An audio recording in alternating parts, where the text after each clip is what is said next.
মৃত্যুর যন্ত্রণা শুরু হয়ে গেছে, তার পাশে বসে আমার কালাম তেলাওয়াত শুরু হয়ে গেছে।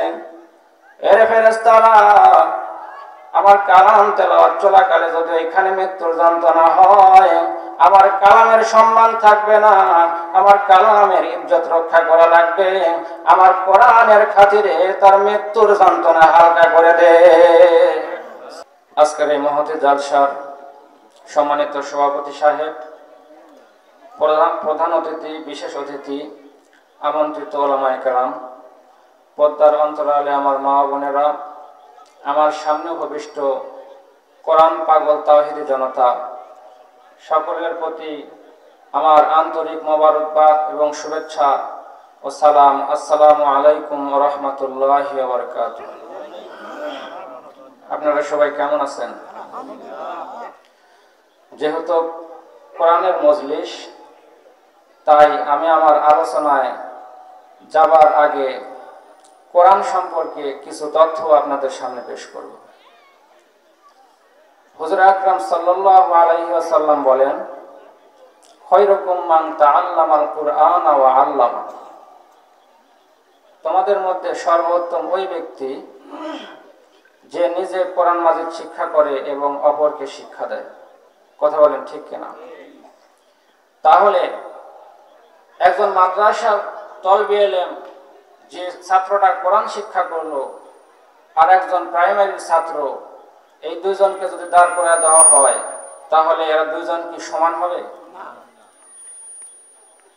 একজন মাদ্রাসার ছাত্র যখন রাস্তা দিয়ে হেঁটে যাবে, দাঁড়িয়েওয়ালা মানুষ দেখলে আর কিছু না করলেও সালাম কিন্তু দিবে।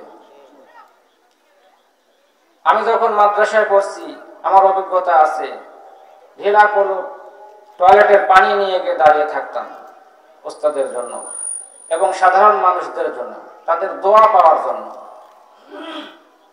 কিন্তু প্রাইমারি ছাত্ররা কি এগুলো করে? ওরা দেখবেন পেশাব দিয়ে চাল লাগে, ঠিক কিনা? মাথার তেল দেয় না, পরিষ্কার পরিচ্ছন্ন নাই। সারে একদিন বোকা দিছে, তেল দিস না, পরিষ্কার পরিচ্ছন্ন থাকিস না। পরের দিন তেল দিয়ে আসছে, চিপ দিয়ে ঘুরে ঘুরে পড়তেছে। কথা বলেন ঠিক কিনা? কারণ কি? কোরআনের আলো না পাওয়া হলো কারণ। কোরআনের আলো যার ভিতরে না থাকে, সে কি সঠিক আদর্শ পায়? মাস্টার একদিন প্রশ্ন করছে এক প্রাইমারি ছাত্র, বলে, আচ্ছা বাবা বলো তো, 8 আনা 1 টাকা পিস যদি কলা হয়, তাহলে 4টা কলার দাম কত? ছাত্র এখন বলতেছে যে স্যার, কলা কত বড় বড়? বলছে ধরো এত বড় বড়। তখন ছাত্র বলতেছে, স্যার এত বড় বড় কলা 1 টাকা পিস আপনার ইয়ার মধ্যে দিন। কথা বলেন ঠিক কিনা? অথচ সেই স্কুলের শিক্ষার দিকে আমাদের ঝোঁক বেশি। কারণ কি? আমার সন্তান ডাক্তার হবে, আমার সন্তান ইঞ্জিনিয়ার হবে। আর মাদ্রাসায় দেই আমরা কোন সন্তানকে? লেংরা, খোরা, পাগলা, মাথার ব্রেন ঠিক নাই, পরে মাদ্রাসায় দিই। আর যে সন্তানগুলো ভালো, বলে এটারে আমি ডাক্তার বানাবো, এই ছেলেটার ব্রেন ভালো, এরে আমি ইঞ্জিনিয়ার বানাবো। বলেন, এই সন্তানগুলো যখন ডাক্তার ইঞ্জিনিয়ার হবে, এরা দেশের জনগণের জন্য কি কল্যাণ করবে?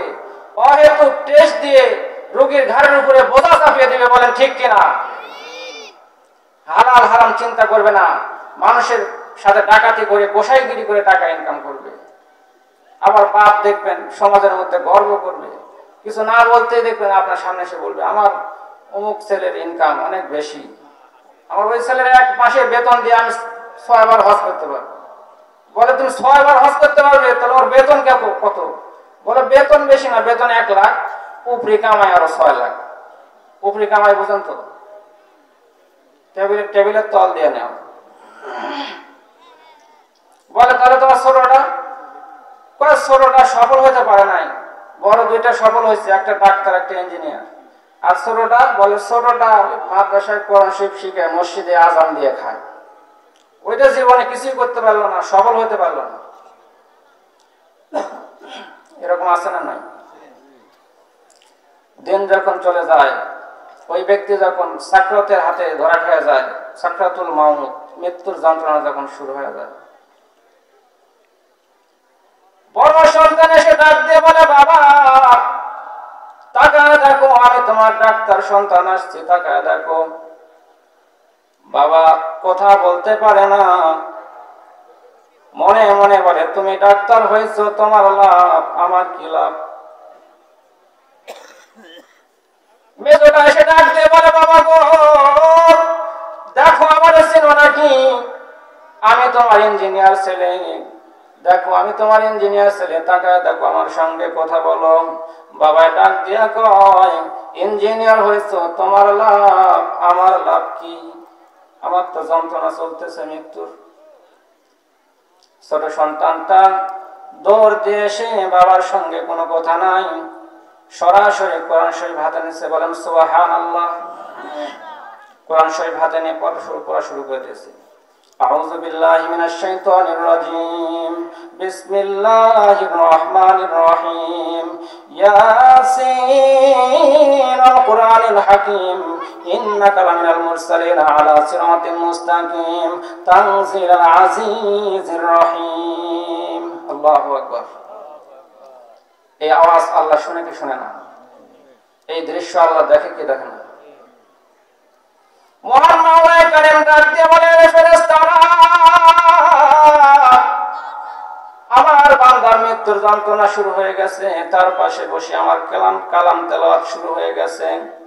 এরে ফেরেশতারা, আমার কালাম তেলাওয়াত চলাকালে যদি এখানে মৃত্যুর যন্ত্রণা হয়, আমার কালামের সম্মান থাকবে না, আমার কালামের ইজ্জত রক্ষা করা লাগবে।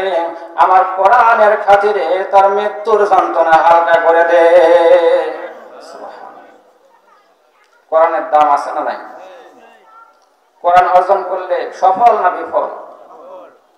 কোরআনের কাছে আসলে আপনি দামি হয়ে যাবেন। কোরআনের কাছে যারা আসে তারা দামি হয়ে যায়, কোরআনের পথে যারা চলে তারা দামি হয়ে যায়, কোরআনের ছায়াতলে আসলে তারা দামি হয়ে যায়। হযরত ওমর কোরআনের কারণে সে দামি হয়ে গেছে। সাহাবীরা তো আর মুসলমানদের ঘরে জন্মগ্রহণ করেছিল না, কোরআনের কাছে আসার কারণে তারা দামি হয়ে গেছে, কোরআনের পথে চলার কারণে তারা দামি হয়ে গেছে। এই কোরআনটা যেই রাত্রে এসেছে, সেই রাত্রটা দামি হয়ে গেছে, বলেন সুবহানাল্লাহ। কোরআন যে জায়গার মধ্যে এসেছে, সেই জায়গাটা দামি হয়ে গেছে। কোরআন যে জাতির কাছে এসেছে, সেই জাতি দামি হয়ে গেছে। কোরআনের কাছে যারা আসে তারা সকলেই সফল এবং দামি। কিন্তু একটা শ্রেণী আছে, কোরআনের বিরুদ্ধাচরণ করে, আছে না নাই? আছে না নাই? আল্লাহ পাক রব্বুল আলামিন বলেন, وقال الذين كفروا لا تسمعوا لهذا القرآن والغوا فيه لعلكم تغلبون।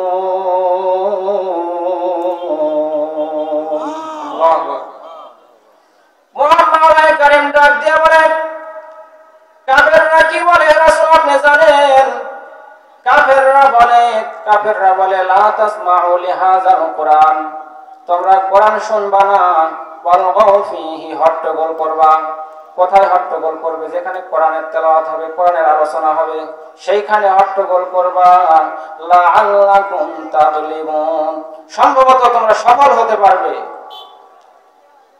যখন কোরআনের প্রাথমিক অবস্থা, তখন এই কথা নবীজিকে আল্লাহ জানায় দিলেন। আবু জেহেল, আবু লাহাব, উতবা, সাইবা তারা কোরআনের বিরুদ্ধাচরণ করতেছে। তারা এই কথা বলে, হে রাসূল, যে যেখানে কোরআনের আলোচনা হয়, যেখানে কোরআনের তেলাওয়াত হয়, তোমরা সেখানে যাবা না, তোমরা তাদের কোরআন শুনবা না। লা তাসমাউ লিহাযাল কুরআন, সেখানে হট্টগোল করবা। সেই যুগে আবু জেহেল, আবু লাহাব, উতবা, সাইবা কোরআনের বিরোধিতা করেছিল। আজকের যুগেও যারা বলবে তোমরা কোরআন শুনবা না, কোরআনের কাছেও যাবে না, কোরআনের মাহফিলে হট্টগোল করবে, কোরআনের মজলিসকে বাধা সৃষ্টি করবে, বুঝতে হবে ওরা আবু জাহেলের উত্তরসূরি, বুঝতে হবে ওরা আব্দুল্লাহ ইবনে উবাই মুনাফিক নেতার উত্তরসূরি। কথা বলেন ঠিক কিনা? কোরআনের বিরুদ্ধাচরণ যারা করে তারা সবাই ধ্বংস, ঠিক কিনা? হযরত নূহ নবীর জামানায় তার যারা অনুসরণ করে নাই, তাকে যারা মানে নাই তারা বেঈমান, ঠিক কিনা? হযরত ইব্রাহিম আলাইহিস সালামের জামানায় তার যারা অনুসরণ করে নাই তারা বেঈমান। হযরত ইব্রাহিম আলাইহিস সালাম নূহ আলাইহিস সালামের জামানায় তার কথা যারা মানে নাই তারা বেঈমান। আখির জামানার নবী হযরত মুহাম্মদ সাল্লাল্লাহু আলাইহি সাল্লামের কথা যারা মানে নাই তারা বেঈমান। আজকের যুগে আলেম ওলামার কথা যারা মানে না, নবীদের উত্তরসূরি আলেম ওলামাদের কথা যারা মানে না, শুনে না, তারাও বেঈমান, তাদের ঈমান ঠিক নাই। কথা বলেন ঠিক কিনা? কোরআনের বিরুদ্ধাচরণ করলে আপনি ধ্বংস হয়ে যাবেন। কোরআনকে আপনি কিছুই করতে পারবেন না। দুই চারজনকে আপনি মিথ্যা মামলা মোকদ্দমায় ফাঁসাতে পারবেন, দুই চারজনকে আপনি হয়রানি করতে পারবেন, ক্ষমতার দাপট দেখাতে পারবেন, কোরআনের কিছুই করতে পারবেন না। যে যুগে রাবিয়া বসরি আল্লাহ বলেছিল, সেই যুগে বাদশা কে ছিল আপনারা জানেন? রাবিয়া বসরির নাম শুনছেন না সবাই? সেই সময় বাদশা কে ছিল আপনারা জানেন? আমিও জানি।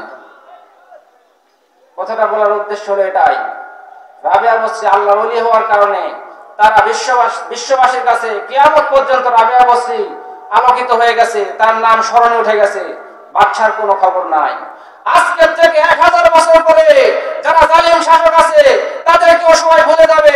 দিনের পথে যারা চলবে, আল্লাহ ওলি যারা হবে, বন্ধু যারা হবে, তাদেরকে কিয়ামত পর্যন্ত মানুষ স্মরণ রাখবে। কথা বলেন ঠিক কিনা? মুসলমান ভাইরা আমার, এই কোরআনের বিরুদ্ধাচরণ করা যাবে না। ধ্বংস হয়ে যাবেন আপনি, আপনি বুঝতে পারবেন না আপনার ঈমান আমল কোন দিক দিয়ে ধ্বংস হয়ে যাইতেছে। কথা বলেন ঠিক কিনা? এই কোরআন হলো বিজ্ঞানময় কোরআন। এই কোরআনে নাই বলে কোনো শব্দ নাই। আল্লাহ পাক আপনাকে আমাকে সৃষ্টি করে এই জমিনে পাঠিয়েছে আমাদের বডির জন্য, দেহের জন্য। যে খাবার খোরাক এটা আল্লাহ জমিন থেকে দেয় কিনা? তাহলে আমাদের চলাফেরার যে একটা নিয়ম নীতি, আমাদের রুহের যে একটা খোরাক, এটা কি আল্লাহ দিবেন না? এটা এই জ্ঞান কি আল্লাহর নাই? তাহলে যারা বলে কোরআনের ভিতরে রাজনীতি নাই, আমরা মনে করব তাদের ভিতরেই জ্ঞান নাই। কোরআনের ভিতরে সব আছে। কোরআনের ভিতরে অর্থনীতি আছে, কোরআনের ভিতরে রাজনীতি আছে, কোরআনের ভিতরে আছে সমাজনীতি, রাষ্ট্রনীতি, সবকিছুই কোরআনের ভিতরে আছে। কোরআনের মধ্যে নাই বলতে কোনো শব্দ নাই। আপনার বিজ্ঞান আজ একটা কথা বলে, কাল আরেক কথা বলে। কোরআন হলো বিজ্ঞানেরও বিজ্ঞান, ঠিক কিনা? আল্লাহ রাব্বুল আলামিন বলেন, ইয়াসিন ওয়াল কুরআনিল হাকীম। ইয়াসিন, আল্লাহু আ'লামু বিমুরাদিহি। এই শব্দের অর্থ কেউ জানে না আল্লাহ ছাড়া। ওয়াল কুরআনিল হাকীম, এটা হলো বিজ্ঞানময় কোরআন। তারকারাজির জ্ঞান এই কোরআনের মধ্যে আছে, চন্দ্র সূর্যের জ্ঞান এই কোরআনে আছে। বিজ্ঞান কয়দিন হলো এগুলো গবেষণা করে বের করেছে। 1500 বছর আগে এই পৃথিবীর স্রষ্টা আল্লাহ পাক তারকারাজির খবর কোরআনের মধ্যে কোট করে দিয়েছেন। বলেন সুবহানাল্লাহ। এই কোরআন এমন একটি কিতাব, যেই কিতাবের মধ্যে কোনো ভুল নাই। এই দুনিয়ার ভিতরে যারা কিতাব রচনা করে, বই লেখে, বইয়ের শুরুতে একটা কথা লিখে দেয়। কি লেখা দেয় আপনারা বলতে পারবেন? যদি এই বইয়ের মধ্যে যদি কোনো ভুল থাকে, পাঠক বিন্দু আপনারা পড়ে আমাদেরকে জানাবেন, পরবর্তী সংস্কারে সংশোধন করে দেব। ভুল ত্রুটি থাকতেই পারে, এটা কিন্তু সব লেখক স্বীকার খায়। কিন্তু কোরআন যে লেখক রচনা করেছেন, সেই লেখক তার কিতাবের শুরুতে কি বলেছেন? আলিফ লাম মিম যালিকাল কিতাবু লা রাইবা ফি। যালিকাল কিতাবু লা রাইবা ফি, এই কিতাবের মধ্যে কোনো সন্দেহ নাই। 1500 বছর আগে এই কোরআন আল্লাহ পাক প্রেরণ করেছেন। এই 1500 বছরের ভিতরে এই কোরআনের একটা সূরা কেউ ভুল ধরতে পারে নাই, একটা লাইনের কেউ ভুল ধরতে পারে নাই, একটা শব্দ, একটা হরফ, একটা নক্তার পর্যন্ত কেউ ভুল ধরতে পারে নাই। বলেন আল্লাহু আকবার। কোরআনের দাম আছে না নাই? সেই কোরআনের মজলিসে আমরা বসছি, আমরাও আল্লাহর কাছে বড় দামি। আমরা যদি একটু ভালোভাবে চলতে পারি, আল্লাহ রাব্বুল আলামিন আমাদের জন্য জান্নাতুল ফেরদাউসের ঘোষণা করেছে। বলেন সুবহানাল্লাহ। আমি যে আয়াতে কারিমা আপনাদের সামনে তেলাওয়াত করেছি, এই আয়াতে কারিমায় আল্লাহ পাক জান্নাতুল ফেরদাউস দেওয়ার ওয়াদা করেছেন 2টা আমলের বিনিময়ে। কয়টা? এই দুইটা আমলে আপনাদের জন্য আজকে সহজ আমল দিয়ে যাব। কোরআন দ্বারা আল্লাহ পাক দুইটা শর্ত পূরণ করলে বলেছে আমি তাকে জান্নাতুল ফেরদাউসের মেহমান বানাবো। বলেন সুবহানাল্লাহ। জান্নাতুল ফেরদাউস কি? জান্নাতের অবস্থান কি? জান্নাত সম্পর্কে আমাদের কি ধারণা আছে সেটা আগে জানার দরকার। কারণ বাঙালি যদি লাভ বুঝে তাহলে কিন্তু সেই কাজ আগ্রহের সাথে করে।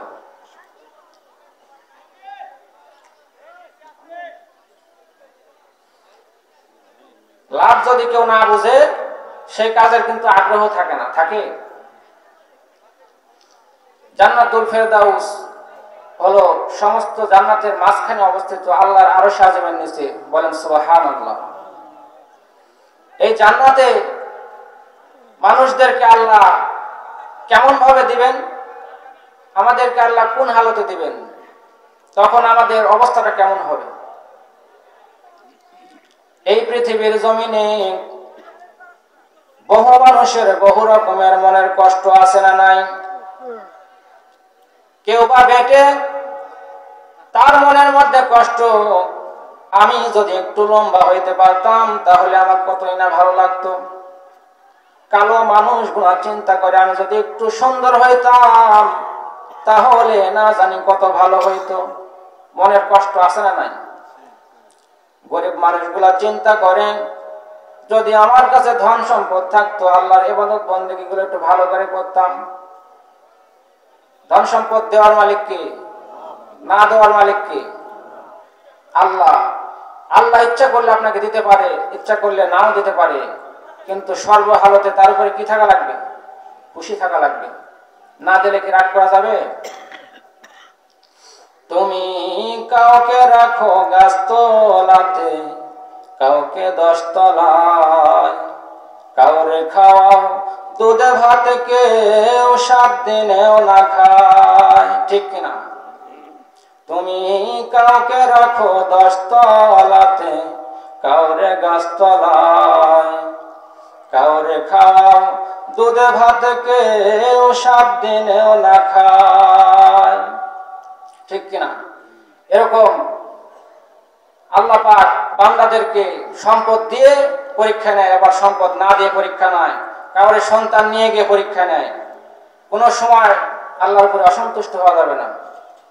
মুসলমান ভাইরা আমার, জান্নাতের সামনে একটা কূপ আছে, একটা নদী আছে, পানি আছে। এই দুনিয়ার জমিন থেকে যে মানুষগুলা মনের কষ্ট নিয়ে বিদায় হয়ে গেল, আল্লাহকে রাজি খুশি করে ঈমান নিয়ে কবরে গেল, আল্লাহ রাব্বুল আলামিন তাদেরকে জান্নাত দেওয়ার আগে ওই নহরের মধ্যে তাদেরকে গোসল করাবে। বলেন সুবহানাল্লাহ।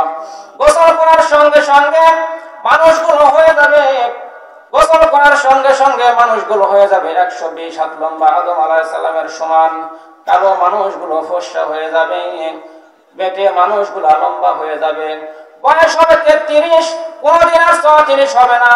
সুন্দর যৌবন বতী হবে, যৌবনটা তার ধরে রাখবে, কোনদিন তার যৌবনটা নষ্ট হবে না। আল্লাহ রাব্বুল আলামিন বলেন খালিদিনা ফিহা আবাদা, সেখানে তারা চিরকাল থাকবে, কোনদিন তাদের বয়স 33 থেকে 34 যাবে না। বলেন সুবহানাল্লাহ। সেই জান্নাতে আমরা যেতে চাই কি চাই না? আরামে যেতে চাই না কষ্ট করা লাগবে? আমরা তো কষ্ট করে জান্নাতে যেতে চাই না।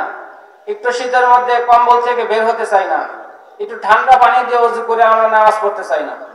আমরা আরাম করে জান্নাত পেতে চাই। আরাম করে কি জান্নাত পাওয়া যায়? আরাম করলে কি পুরস্কার পাওয়া যায়? কষ্ট না করলে পুরস্কার পাওয়া যাবে? কষ্ট করেছিল বেলাল, আপনারা সকলেই জানেন। এই দুনিয়াতে কি নির্যাতনের শিকার বেলাল হয়েছিল, সেই দিকে না নাই গেলাম, তার পুরস্কারটা শুধু বলে দিই।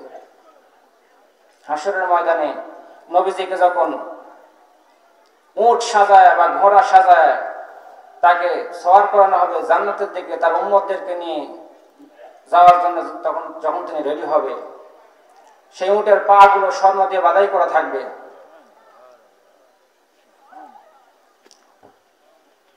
উটের বসার যে গদিটা রেশমি কাপড়ের হবে, লাগামটা মণিমুক্তার হবে। ডানে বামে বড় বড় 4 জন সম্মানিত সাহাবী থাকবেন, আবু বকর, ওমর, আলী। তাদেরকে নিয়ে যখন নবীজি জান্নাতের দিকে রওনা করবেন, আল্লাহ পাক ডাক দিয়ে বলবেন, হাবিব একটু দাঁড়ান। আপনি তো আপনার উম্মতদেরকে নিয়ে, আপনার পছন্দের মানুষদেরকে ডানে বামে নিয়ে সামনের দিকে যাচ্ছেন। আমারও একজন পছন্দের মানুষ আছে, বলেন সুবহানাল্লাহ।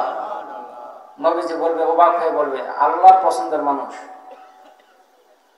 মহান মাওলানা কারীম ডাক দিয়ে বলবেন, রে বেলাল,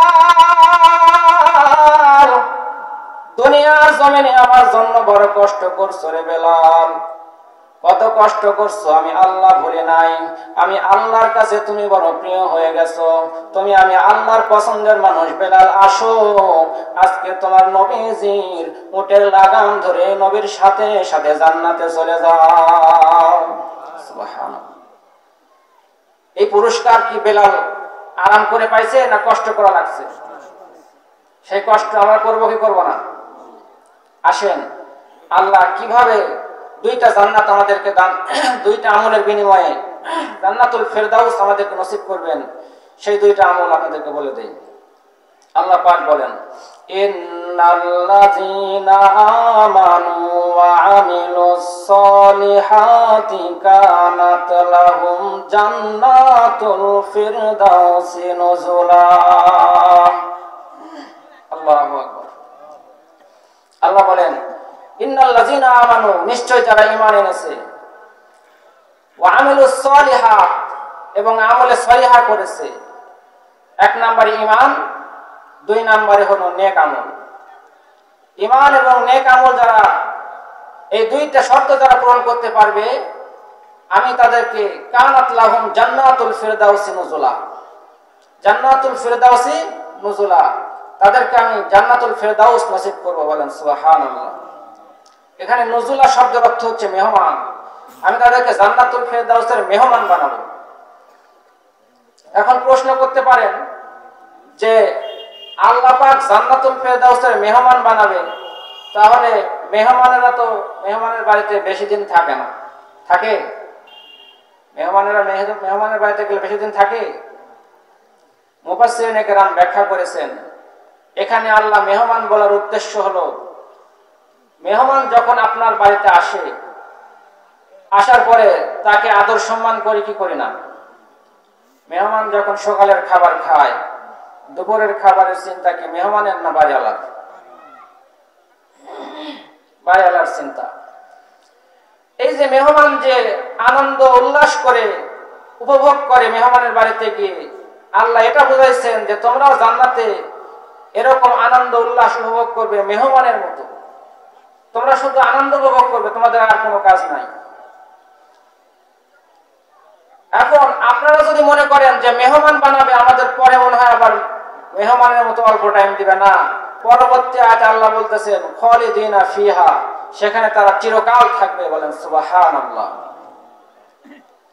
এই ঈমান আমাদের, আমরা যে ঈমানের বিনিময়ে জান্নাতুল ফেরদাউস পাবো, এই ঈমান আমাদের শক্তিশালী না দুর্বল?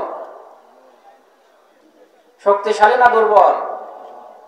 শক্তিশালী না দুর্বল সেটা মসজিদে গেলে বোঝা যায়। এখন তো কেউ বলে সাহস পাচ্ছেন না যে শক্তিশালী বলবো না দুর্বলই বলবো, সেটা মসজিদে গেলে বোঝা যায়।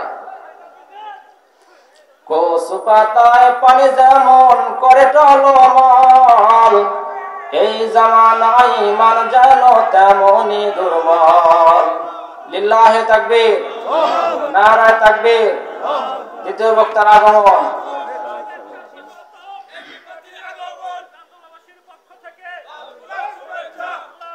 ও আমাদের মাননীয় সম্মানিত চেয়ারম্যান সাহেব আসছে। সম্মানিত উপস্থিতি, আল্লাহ ওনাকে দীর্ঘ হায়াত দান করুক। উনি চেয়ারম্যান থেকে এখন এমপি মনোনয়ন পেয়েছেন। তো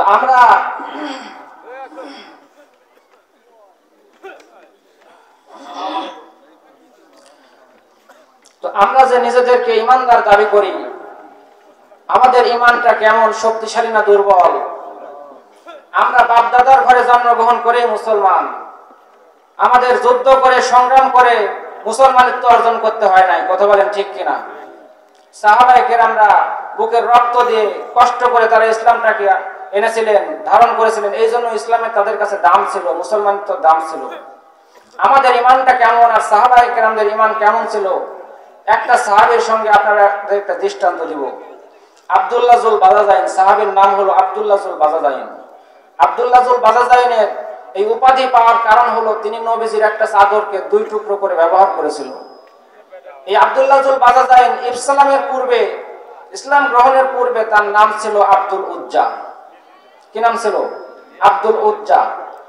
আব্দুল মানে হলো গোলাম, আর উজ্জা হলো একটা মূর্তির নাম। আব্দুল্লাহ মানে গোলাম, আর উজ্জা মানে একটা মূর্তির নাম। তার মানে কি হলো? মূর্তির গোলাম। এই আব্দুল উজ্জা তিনি এক বাপের এক সন্তান, তার চাচারও কোনো সন্তান নাই। বাপের ভালোবাসা, চাচার ভালোবাসা, বিলাসিতা জীবন কাটায়। সকালে একটা কাপড় পরে, বিকালে আরেকটা কাপড় পরে, বিলাসিতার জীবন। ও মুসলমান, আব্দুল উজ্জা কেমন করে দেখেন হেদায়েত হয়ে গেল কোরআনের ছায়াতলে আসার কারণে, কোরআনের পথে আসার কারণে, নবীজির সহবত পেয়ে আব্দুল উজ্জা তিনি কালেমা পড়ে মুসলমান হয়ে গেল। সুবহানাল্লাহ। নবীজি তার নাম রাখলেন আব্দুল্লাহ। কথা বলেন কি নাম? আব্দুল্লাহ মানে কি? আল্লাহর গোলাম। এতদিন ছিল আব্দুল উজ্জা, মূর্তির গোলাম। এখন হয়েছে কি? আব্দুল্লাহ, আল্লাহর গোলাম। এইভাবে যখন নবীজির দরবারে যাওয়া আসা করে, কোরআন শিক্ষা করে, তার বাড়িতে এই খবর জেনে গেল। বাড়ির থেকে ওয়ার্নিং দিল, ভালো হয়ে যাও, তার দরবারে যাওয়া আসা করো না, সম্পদ থেকে কিন্তু বঞ্চিত করে দেব, বাড়ির থেকে কিন্তু বের করে দেব। আব্দুল্লাহ বলে, আমার তাতেও কিছু যায় আসে না, বরং তোমরাই কোরআনের ছায়াতলে আসো, কালেমা গ্রহণ করে মুসলমান হয়ে যাও।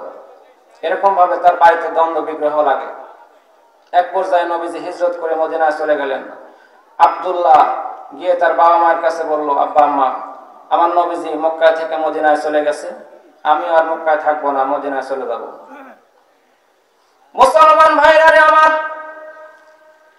আব্দুল্লাহর চাচা গিয়ে ডাক দিয়ে বলল, তোমাকে বারবার স্মরণ করে দিয়েছি, আমাদের দেবতার উপাসনা ছেড়ে ওই কালেমার ছায়াতলে যাওয়া যাবে না। এরপরেও তুমি আমাদের কথা শুনলা না।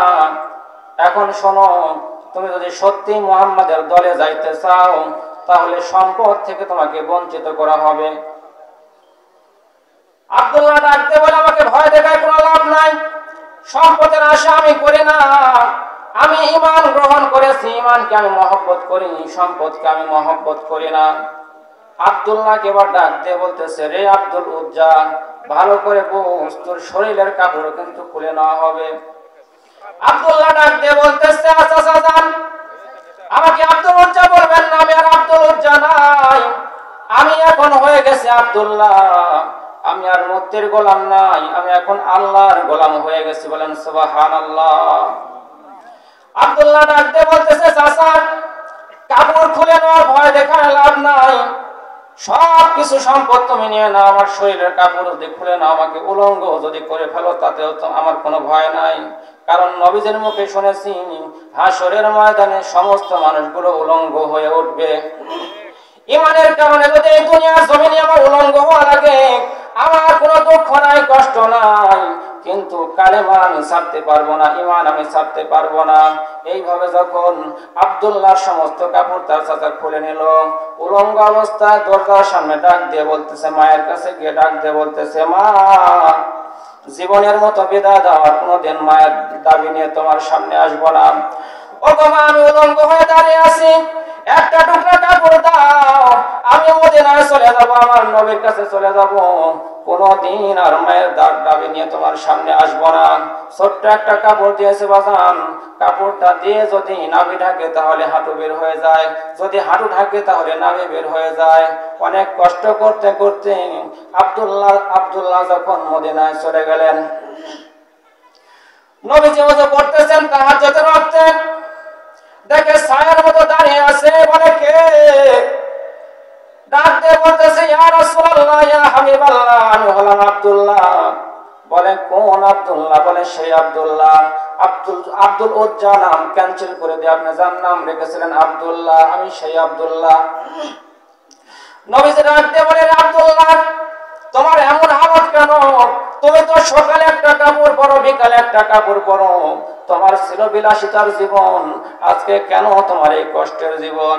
ডাক দিয়ে বলতেছে, ইয়া রাসূলুল্লাহ, কোরআনকে মহব্বত করার কারণে, ঈমান আনার কারণে, আপনাকে মহব্বত করার কারণে আমার সম্পদ থেকে আমাকে বঞ্চিত করা হয়েছে, আমার শরীরের সমস্ত কাপড়গুলো খুলে নিয়েছে।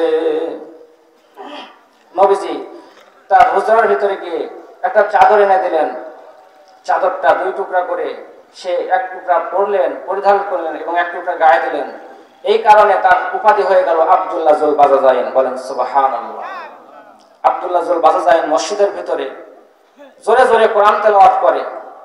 সাহাবীরা এসে অভিযোগ করে, হুজুর আমাদের ডিস্টার্ব হয়, আমাদের বিঘ্ন ঘটে, এত আওয়াজ করে কোরআন তেলাওয়াত করে। নবীজি বলে, সাহাবীরা, আমার আব্দুল্লাহর বাবা নাই, মা নাই, সে সব ছেড়ে চলে এসেছে, ধন সম্পদ আনন্দ উল্লাস সব ছেড়ে ত্যাগ করে ইমানের জন্য সে চলে এসেছে। সে একটু কোরআন তেলাওয়াত করে আল্লাহর সঙ্গে কথা বলে, তাকে তার মন শান্তি করে তাকে পড়তে দাও, তাকে কিছু বলো না। মুসলমান ভাইরা আমার, তাবুকের যুদ্ধের ডাক আসলো। তাবুকের যুদ্ধের ডাক আসার পরে আব্দুল্লাহ যুল বাজাজাইন এসে নবীজির কাছে বলতেছে, হুজুর আমার তো এই দুনিয়াতে কেউ নাই, আপনারা একটু আল্লাহর কাছে দোয়া করুন, আল্লাহ যেন এই যুদ্ধে আমাকে শহীদ করে। বলেন সুবহানাল্লাহ। দয়াল নবীজি ডাক দিয়ে বলে, আব্দুল্লাহ যুল বাজাজাইন, আল্লাহ রাব্বুল আলামিনের কাছে আমি দোয়া করেছি, আমার আব্দুল্লাহ যুল বাজাজাইনের বাপ নাই, মা নাই, এই দুনিয়ার সমস্ত মানুষ তাকে ত্যাগ করেছে, আল্লাহর কাছে দোয়া করেছি কাফেরদের হাতে আল্লাহ তোমার রক্ত ঝরাবে না। সুবহানাল্লাহ। বলে, হুজুর কি দোয়া করলেন আপনি? আমি শহীদ হতে চাইলাম, আপনি কি দোয়া করলেন? তাবুকের যুদ্ধে চলে গেল, যুদ্ধে কোনোভাবে যুদ্ধটা ক্যান্সেল হয়ে গেছে, যুদ্ধ থেকে ফিরে আসতেছে। ফিরে আসার সময় আব্দুল্লাহ যুল বাজাজাইনের প্রচন্ড জ্বর। আব্দুল্লাহ যুল বাজাজাইন প্রচন্ড জ্বর, বুঝতেছে যে আমার বাঁচা আর সম্ভব না। নবীজির কোলের উপরে মাথা দিয়ে শুয়ে আছে। আব্দুল্লাহ যুল বাজাজাইন ডাক দিয়ে বলতেছে, হুজুর আমার মনে হয় আমি আর এই জমিনে থাকতে পারবো না, আমি কেমন যেন আপনার মাথার কোলের উপরে মাথা দিয়ে শান্তি পাইতেছি। আমার মনে হয় আমার মায়ের কোলে মাথা রাখলেও আমি এত শান্তি পাইতাম না। সুবহানাল্লাহ। নবীজি হলো একটা জিন্দা কোরআন, জিন্দা কোরআনের কোলে মাথা রেখে কথা বলতে বলতে আব্দুল্লাহ যুল বাজাজাইন দুনিয়ার জমিন থেকে বিদায় হয়ে চলে গেলেন। সাহাবীদেরকে বলেন, কবর খনন করো, আমার আব্দুল্লাহ যুল বাজাজাইনকে গোসল করানো লাগবে না, এই আমার কাপড় দিয়েই তাকে দাফন করো। সাহাবীরা ডাকতে বলতেছেন, আব্দুল্লাহ তোর কত ভাগ্য ভালো, নবীজির চাদর নিয়ে তুই কবরে যাইতে পারলি। কবর খনন করা হইল। নবীজি ডাক দিয়ে বলে, মৃত ব্যক্তি, কোন মৃত ব্যক্তিকে যখন কবরে নামানো হয়, শরীয়তের মাসলা হইল তার কাছের লোকগুলা তাকে কবরে নামাবে। আমার আব্দুল্লাহ যুল বাজাজাইনের কেউ নাই, আমি আব্দুল্লাহ যুল বাজাজাইনের গার্জিয়ান হয়ে গেলাম। নবীজি কবরের মধ্যে নেমে নিজের হাতে আব্দুল্লাহ যুল বাজাজাইনকে কবরের মধ্যে শোয়া দিলেন। সুবহানাল্লাহ। উপরের দিকে হাত দুইটা ভাসায় দিয়া আল্লাহ রাব্বুল আলামিনের দরবারে ডাক দিয়ে বলে, আল্লাহ আমার আব্দুল্লাহ যুল বাজাজাইনের কেউ নাই, আমি আব্দুল্লাহ যুল বাজাজাইনের গার্জিয়ান। আল্লাহ আমি আব্দুল্লাহ যুল বাজাজাইনের উপরে খুশি, তুমি আল্লাহ আব্দুল্লাহ যুল বাজাজাইনের উপরে খুশি হইয়া যাও। সুবহানাল্লাহ। এই দৃশ্য দেখে সাহাবীরা ধুলার মধ্যে গড়াগড়ি করে কান্না শুরু করে দিল। এরে আব্দুল্লাহ যুল বাজাজাইন, আমরাও তো দুনিয়ার জমিন ছাড়বো, তুমিও তো দুনিয়ার জমিন ছাড়লা, কিন্তু দুঃখের কপাল তোমার মতো করে আমাদের দুনিয়ার জমিন ছাড়া হইল না। আল্লাহর নবী স্বয়ং বলে দিলেন, আমি আব্দুল্লাহর উপরে খুশি, আল্লাহ তুমিও তার উপরে খুশি হইয়া যাও। সুবহানাল্লাহ। এই ছিল আব্দুল্লাহ যুল বাজাজাইনের ঈমান। আর আমাদের ঈমান কেমন? একটু স্বার্থের টানে পড়লেই আমাদের ঈমান দুর্বল হয়ে যায়, একটু স্বার্থের ব্যাঘাত ঘটলেই আমাদের ঈমান দুর্বল হয়ে যায়। আমরা দলাদলি, আমরা হিংসি এগুলো নিয়ে আমরা থাকি। মুসলমান ভাইরা আমার, আমাদের ভিতরে কোন রকমের হিংসা বিদ্বেষ নিয়ে চললে হবে না। হিংসা বিদ্বেষ করলে তার ঈমান আমল সব ধ্বংস হয়ে যাবে। এদেশে 48টার মতো রাজনৈতিক দল আছে, সব রাজনৈতিক দলের প্রতি আমার উদার আহ্বান, আপনারা সবাই এক প্ল্যাটফর্মে এসে এদেশকে সামনের দিকে এগিয়ে নিয়ে যাওয়া লাগবে। এদেশে পশ্চিমা কোনো মতবাদ চলবে না, এদেশে চলবে কোরআনের আইন। এদেশে জজ সারসের ট্রান্সজেন্ডার মতবাদ চলবে না, এদেশে সমকামিতার মতবাদ চলবে না, এদেশে ডারউইনের বানর থেকে মানুষ হওয়ার মতবাদ চলবে না, এদেশে চলবে কোরআনের আইন। কথা বলেন ঠিক কিনা? কোন পশ্চিমা এদেশে এসে ঠাঁই পাবে না। আমার দেশের তরুণ ছেলেরা তাদের বুকের তাজা রক্ত দিয়ে এদেশকে ফ্যাসিবাদ মুক্ত করেছে। 5ই আগস্ট এদেশকে ফ্যাসিবাদ মুক্ত করেছে, ভারতীয় আধিপত্যবাদ হতে মুক্ত করেছে। প্রয়োজনে আরেক সাগর রক্ত দিয়ে হলেও এদেশকে পশ্চিমা আগ্রাসন হতে আমরা মুক্ত করব। কথা বলেন ঠিক কিনা? সকল মুসলমানদের এক প্ল্যাটফর্মে আসতে হবে, আমাদের এক হয়ে কাজ করতে হবে। তাহলে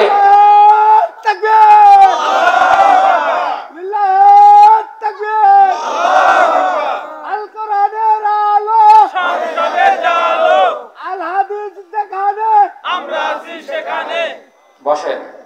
সম্মানিত উপস্থিতি, ঈমান এবং আমল দুইটা যদি আমরা আনতে পারি তাহলে যাব জান্নাতে। যদি ঈমান আমল না আনতে পারি তাহলে যাব কোথায়? ইন্নাল আবরার লাফি নাঈম ওয়া ইন্নাল ফুজ্জার লাফি জাহিম। যারা ধার্মিক তারা থাকবে নাঈম নামক জান্নাতে, আর যারা পাপী তারা থাকবে কোথায়? জাহিমে। জাহিম, জাহিম কি? জাহিম হলো একটা জাহান্নামের নাম। কোথায় থাকবে? জাহিমে থাকবে। আল্লাহ পাক যখন জান্নাতি এবং জাহান্নামীদেরকে ভাগ করে দিবে, জান্নাতীরা জান্নাতে থাকবে, জাহান্নামীরা জাহান্নামে থাকবে।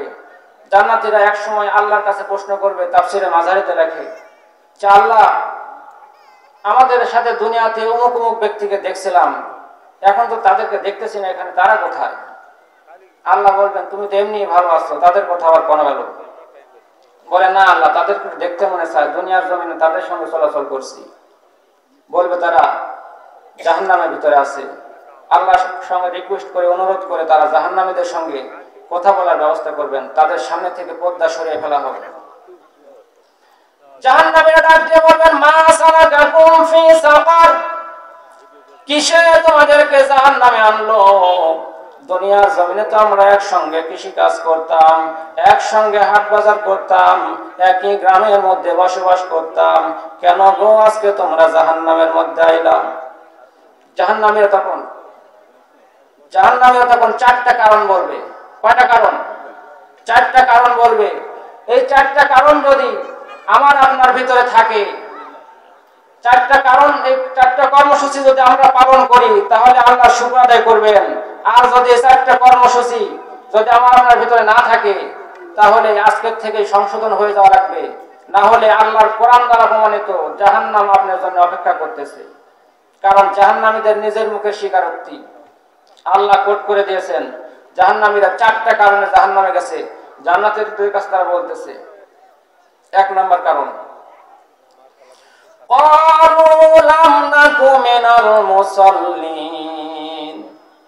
জাহান্নামীরা ডাক দিয়ে বলবে, আমরা মুসল্লি ছিলাম না।